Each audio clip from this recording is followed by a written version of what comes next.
I discovered my best friend was my biggest saboteur. Gustavo and I were like brothers. We joined the same tech company on the same day, and spent 5 years sharing projects, secrets, and even the weekend bar tab.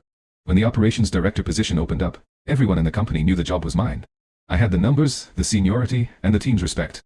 The week of the final decision, I invited Gustavo to dinner at my house.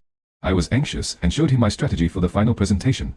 I had discovered a serious flaw in the logistics system that could save the company millions, but it was a technical secret I would only reveal to the board on Friday. "Dude, you're definitely going to get promoted," Gustavo said, patting me on the back. "That's a masterstroke." On Friday, I walked into the meeting room. The general manager was there, along with the other directors. When I started speaking, I sensed an awkward atmosphere. Before I could get to the part about the logistical failure, the general manager interrupted me. "Lucas, Gustavo already brought this technical flaw to our attention yesterday. He said you were aware of the error, but suggested ignoring the problem so as not to delay the quarter's deliveries. He showed us a solution he developed himself." I felt the ground disappear beneath me.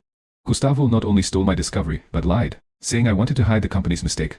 I couldn't even react. I was removed from the project, and 2 weeks later, Gustavo was announced as the new director of operations.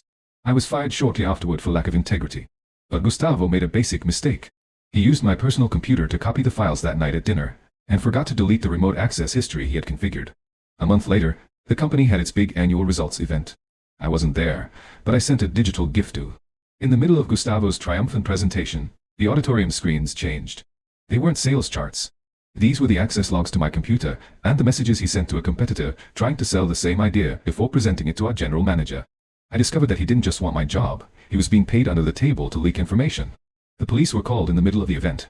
Gustavo left in handcuffs in front of all the directors. The general manager called me that same night, apologizing and offering me my job back with a generous raise. I refused. If my best friend managed to sabotage me for so long without anyone noticing, that company didn't deserve my talent.